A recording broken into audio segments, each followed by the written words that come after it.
nostri mestieri, che poi c'è un mestiere a Trieste che va moltissimo di moda. Che mestiere sei?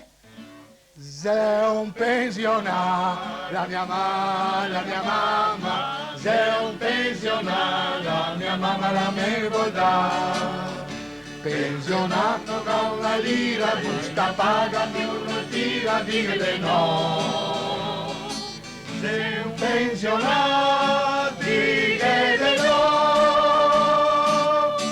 Che poi pensionato, a proposito, secondo una statistica che ho letto ultimamente a Trieste, esistono oltre il 33% di pensionati dell'intera popolazione, il che vuol dire su 300.000 abitanti più di 115-120.000 pensionati.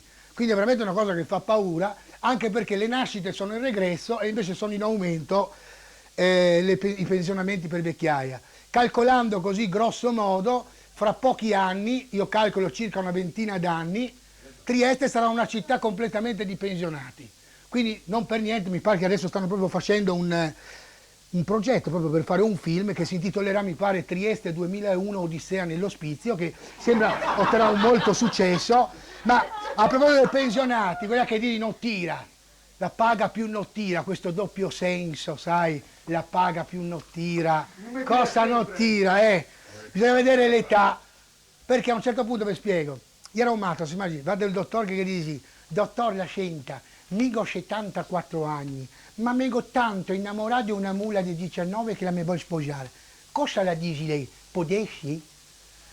Ma, dice il dottore, guardi, io personalmente sconsiglio sempre i matrimoni tra persone molto anziane, persone giovani, per fattori non soltanto fisici ma anche morali, generazionali, lei capisce, ci possono essere delle incomprensioni. Ma la me ama, dottore, anche a me la amo, mi volessi sposarla? Senta, qua non esistono medicine, insomma, per certi generi, l'amore è l'amore. Comunque ascolti un mio consiglio, guardi, metta una persona giovane dell'età di sua moglie all'incirca vicino a lei. Capisce? Lei può avere dei momenti di défaillance, lei può essere un po' stanco, sa ogni tanto che ciappa il sonno, sa come succede alle persone anziane, e anche a me ogni tanto mi succede, ecco, così almeno sua moglie può avere uno svago, mi capisce, così giovane. Sì, la ragione, lascia dottore. Questa stereosclerosi che mi ciappa, è vero, sì, se c'è una persona giovane vicino di ella, la consola, ecco, vedo che ha capito, insomma, ecco. Quindi si sposi pure, vedrà che dopo tutto funzionerà. Grazie dottor, grazie, lascia. Infatti, dopo 2 mesi, torna dal dottore tutto contento. Dottor, una bella notizia con le darghe. Mia moglie la è incinta, l'aspetta un piccio. Ah, auguri, caro papà, auguri. E quella persona giovane è sempre vicina a sua moglie? Sì, sì, dottor, c'è sempre insieme a mia moglie. Ecco, volevo dire, dico, no, è sempre vicino. Però c'è un problema, dottor, con questa persona giovane. Che problema? Niente, la sei incinta anche a ella, Gaeta. Ecco, capisci?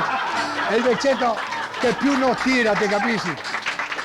Del resto noi scherziamo, guarda che i vecchietti oggi come oggi mi fa paura, sa? Perché già una volta mi ricordo, era il tempo del Borghese, vi ricordate? E già la volta che aveva tentato il golpe, quella volta, famosa Rosa dei Vecchi, non so se vi ricordate, sì, ma era troppo giovane perché era sui 70, ancora non poteva farlo, capisci? Ma adesso che i Gappertini che ne ha 84, capisci? Ormai tutti svegli, togliere sti vecchietti tutti pronti. Oh, un giorno o l'altro se li ritroviamo, sa? Non niente di speciale che ti senti dire magari una mattina alla radio, attenzione, attenzione, gruppi di vecchietti, cioè il collettivo Tutankhamen si è riunito e stanno lanciando fleboclisi incendiari e pappagalli Molotov contro gli asili infantili. Gli slogan, che si immagini gli slogan, bambini, carogne, tornate nelle fogne, no? Oppure dei cronicari che fanno le brigate tosse, no? Con la polizia che li accerchia, i cecchini su in alto alla finestra appena li vedi, se li ciappa gli sopra, gli dà una mira infallibile, ti avvisi sti vecchietti.